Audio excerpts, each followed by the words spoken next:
शरद पोंक्षे, आपलं वय किती, आपली अक्कल काय, आपण बोलतोय कुणाबद्दल, याचा जराही विचार न करता मत ठोकून द्यायचं.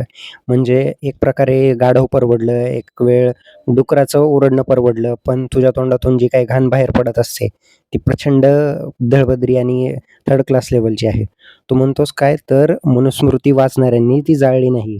तर तुझ्या माहितीसाठी आठवण करून देतो, डॉक्टर बाबासाहेब आंबेडकरांचं सगळ्यात जास्त प्रेम हे पुस्तकांवरती होतं. त्यांच्याकडे जेवढा पुस्तकांचा संग्रह साठा होता तेवढा कोणाकडेच नव्हता.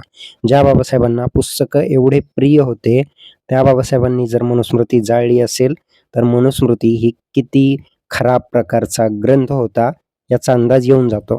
आणि तरी देखील मनुस्मृती तुझ्या म्हणण्यानुसार लोकांनी समजून घेतली नाही वगैरे, वगैरे जर असेल ना, तर तुझ्यापाशीच ठेव. आम्हाला नको सांगू की मनुस्मृती कशी आहे. आम्हाला गरज नाहीये त्या गोष्टीची. संविधान आमच्यासाठी पुरेपूर आहे. आम्ही संविधानाने चालणारी माणसं आहेत. आम्हाला तेवढं प्रिय आहे.